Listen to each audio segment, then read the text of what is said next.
Bom dia, galera! No dia de hoje a gente vai fazer um podcast falando sobre Clarice Lispector. Meu nome é Maria Júlia. Meu nome é Ângela. Meu nome é Eduarda. Então, Clarice Lispector, ela nasceu na Ucrânia em 1925. Mudou-se para o Brasil, onde se... Meu Deus, hoje tá difícil, gente. Fixaram-se em Maceió.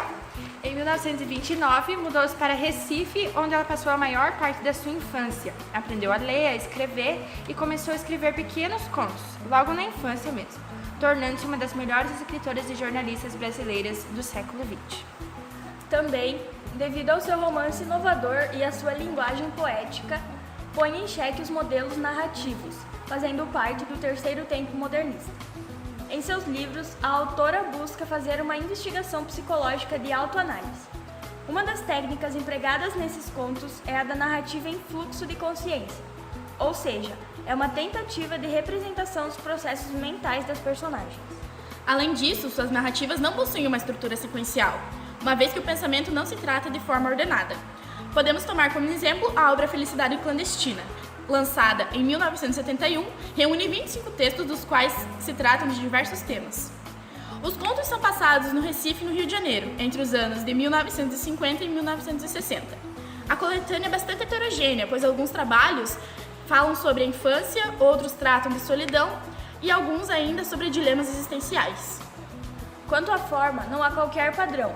Alguns dos trabalhos presentes nesse livro possuem caráter autobiográfico, como é o caso do primeiro conto do livro, também chamado de Felicidade Clandestina. Esse conto apresenta apenas duas protagonistas. Uma delas é descrita como gorda, baixinha, sardenta, de cabelos excessivamente crespos, e a outra bonitinha, esguia, altinha e de cabelos livres.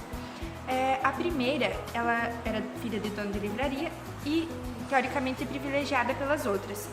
A segunda, ela era mais pobre, não tinha condições de comprar livros e ela gostava de pedir emprestados para as outras pessoas. Baseado nisso, a autora narra a história dessa segunda menina, relatando como se fosse uma auto-experiência, narrando assim em primeira pessoa. A menina, da qual possuía um valor afetivo pelos livros, vivia pedindo-os emprestados à colega filha do dono de livraria.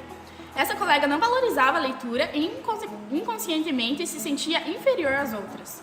Na época, possuir livros significava ter poder sobre os que não tinham, tanto que a narradora implorava livros que a filha do dono da livraria não lia. Foi aí que a menina começou a exercer uma humilhação com a narradora.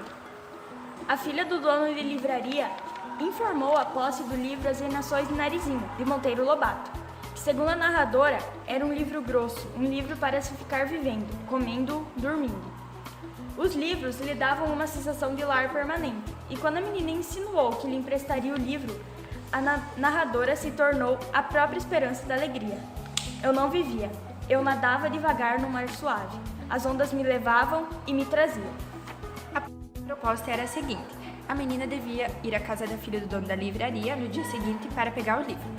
Mas quando ela chegou na casa da colega, a menina falou que havia emprestado a outra e que era para a menina, no caso, a que tanto queria o livro, voltar no outro dia. Ela ficou chateada, mas queria tanto o livro que saiu pelas ruas pulando, segundo a narradora, guiava-me a promessa do livro. No dia seguinte, outra desculpa, e assim se seguiam os dias. O terror por não ter o livro para ler e a outra se divertindo em alimentar uma esperança era uma cena digna de pena.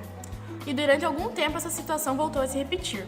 A menina passava na casa da outra e o livro não aparecia, o que passou a afetar seu físico, já que para ela a leitura era uma necessidade. Em um dos dias em que a menina passara em sua casa, a mãe da menina, Cruel, ouviu a conversa das duas e descobriu que sua filha estava enganando a outra menina, revelando que o livro nunca tinha saído de lá. A mãe emprestou o livro para a menina e disse que poderia ficar com ele por quanto tempo quisesse. Finalmente, a menina possuía em posse seu objeto de desejo tão esperado. A narradora não conseguiu relatar a sensação ao ter o livro em mãos. Só sabia que o seu peito estava quente, seu coração pensativo. Ao contrário do que muitos esperam, a menina não chegou em casa e leu o livro. Claro, leu algumas páginas, mas fazia de tudo para esquecê-lo e depois achá-lo novamente. Essa era a felicidade clandestina da autora. Fazia questão de esquecer que possuía o livro para depois ter a surpresa de encontrá-lo. A felicidade em ter o acesso ao livro, à leitura, para ela era clandestina, pois não possuía livros e nem condições financeiras que possibilitassem um maior contato com eles. Esta felicidade clandestina significa que ela está muito feliz por realizar algo para ela ilegal, pois o fato de possuir livros era, muitas vezes na sociedade antiga, um privilégio dos mais favorecidos economicamente, e continua sendo até hoje. Também, a autora acaba com os paradigmas de diferença social. Ao conseguir o que desejava, a narradora não era mais uma menina com um livro, era uma mulher com seu amante. Algumas curiosidades que você também talvez não saiba sobre Clarice. Seu verdadeiro nome era Aya Pikasovna Lispector. Ela publicou seu primeiro livro aos 19 anos, com o nome de Perto do Coração Selvagem, porém ele só foi publicado quando ela já tinha 24. Quando foi lançado na França, a capa de Perto do Coração Selvagem foi ilustrada por Henri Matisse, que virou um grande amigo seu durante sua jornada literária. Tinha o costume de escrever sempre pela manhã. Também trabalhou como jornalista e tradutora, adaptando obras de autores como Agatha Christie, Oscar Wilde e Edgar Allan Poe. Feriu-se gravemente ao tentar apagar um incêndio no seu quarto, do qual começou após ela estar dormindo e acabar deixando o cigarro aceso.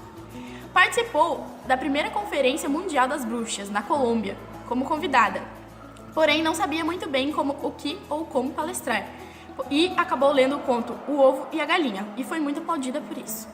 Clarice morreu de câncer um dia antes de completar seus 57 anos. Então, galera, esse foi o podcast de hoje. Obrigado pela atenção e até nunca mais.